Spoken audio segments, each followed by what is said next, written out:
Welcome to Kitchen Conversations. I'm Representative April Berg, and welcome to Not My Kitchen. This is the first episode that we are shooting in someone else's kitchen, and I could not be happier to be with Savannah Jackson, owner of Mix Cafe and Community. And today we're shooting live from her kitchen. Savannah, I am so happy to be here and so happy to be in your kitchen. I just have to show folks at home I am drinking coffee in Savannah's kitchen. She is phenomenal. And Savannah, just tell folks just who you are and where we are. Yeah. Hello, everyone. My name is Savannah Jackson. I am the owner of Mix Coffee and Community. We're located in Mill Creek. I am a 25-year-old businesswoman, business owner now. I grew up here in Mill Creek / Bothell for a long time. Yeah, we've lived here since 2007. I went away for college and grad school, but something about this place keeps bringing me back. And yeah, this place is just, I started it for people like me, who look like me, so that they can all come and mix in with the community. I love that mix. Yeah. And I love the name of it, Mix Cafe and Community. That is a great name for a meeting spot. Yes. But I have to ask you, so opening a business is difficult. I mean, it just is. I'm a former business owner, and a lot of folks at home are. It's difficult. Opening it during a pandemic, Savannah, that's a big something. Yeah. So tell me a little bit about why you chose now and why you chose here. Yeah. So this is long, but that was good. Yeah. So I was an activist. I'm half Black and half Latinx. My father is African American, and then my mom is Ecuadorian.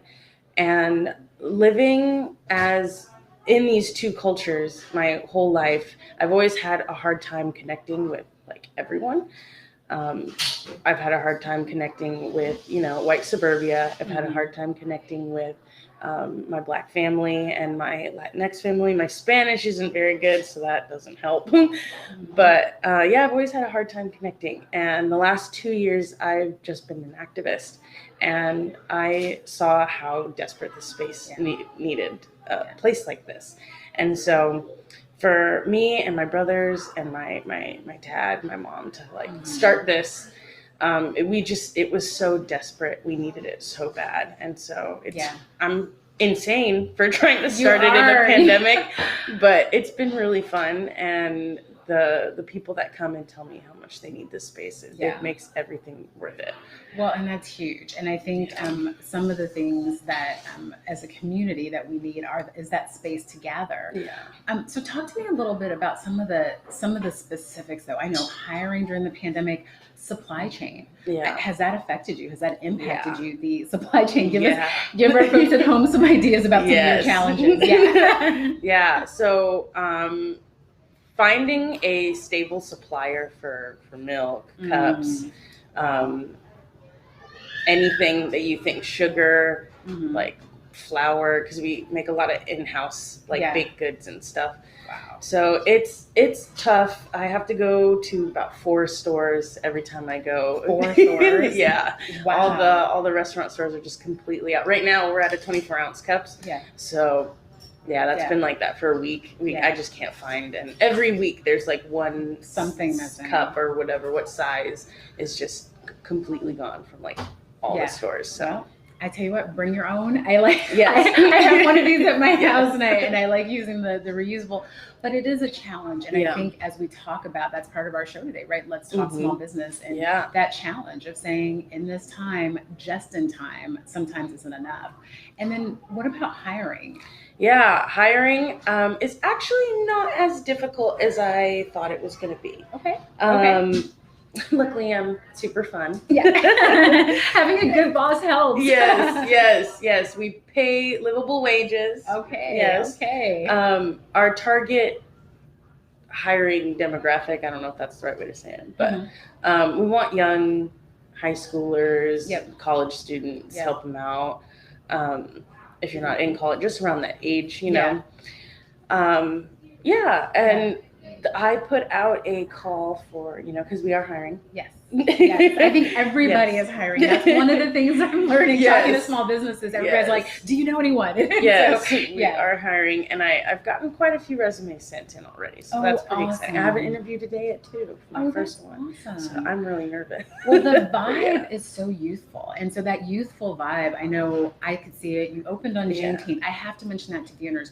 Juneteenth was your opening, grand opening. There was a line outside the store. It was a festival atmosphere, and it was great, but it was very youthful. So do you think some of your being able to overcome that hiring challenge that so many of our small businesses see, is it because of that youthful vibe that you've brought in? I think so. Yeah, I think so. And all of my staff so far, they're just so fun and so great. People come in and they're like, "Oh, I want to be your guys' friend." Yeah. I'm like, "Well, that's send me your resume." Yeah, well, that's a great thing to be a boss. I mean, so let's talk about being a boss, Miss Savannah. And I know we have a lot of folks who are BIPOC, who identify as BIPOC. They're entrepreneurial in spirit. So can you tell them, how are you that boss chick? How does it feel? What did it take to become a BIPOC business owner at 25? So I've always been kind of a natural leader. I have two younger brothers, so I always boss them around. And I just grew up being in like leadership and always wanting to be like helpful. I've always thought of it as just helping like our teachers, or helping my mom, my dad, or helping my coaches. I always wanted to help out with the younger kids and like all that. And so I've always had that natural kind of like instinct to just help people. And I think I'm a pretty good boss. Okay. Sometimes it's really hard, confrontation. Like, cause I don't want to hurt anyone. I care so much about my staff, like so much. I don't want to hurt any of their feelings. If I see they're like, could perform a little bit better. You want to push people to be better, not push them out the door. And that's important. That's my hardest, balance. It's like being like the fun and friendly boss, but also being like, okay, you guys can't do that, or like we should do this instead. And it's difficult, especially one of my employees is my brother. So I was gonna say, I've seen him in here, and he's a great employee. Yes, he is. Sometimes he bothers me, but that's awesome. It's just the sibling thing. Well, and I think a lot of what I'm hearing from you is you've got kind of a servant's heart, and so really to lead, you have to know how to serve. And I think that's important for folks to hear, especially young folks, leading and serving, and then that empathy. And that I can tell that makes you a good boss, because if you're not empathetic, it's just kind of a wrap. It's just over. And I think folks have lots of options for hiring opportunities. So they might want to go somewhere where there is a little more empathy. So this is the way I kind of end all of my shows, with this one question. And it's about moonshots. And for those of you at home who've been faithful viewers of Kitchen Conversations, this season we're talking a lot about moonshots. And I feel like I am sitting in a moonshot right now, something that feels so impossible, but is so incredibly necessary. So Savannah, I got to ask you, what's your moonshot for your business, for your community, for this space? So I started this with my brothers and my dad and my mom. She's behind the scenes. Shout out to mom. She cooks. She helps us with the Ecuadorian recipes. But so we started this, and my family also has a UPS store in Wallingford. And with our company, we named Jackson Legacy Company.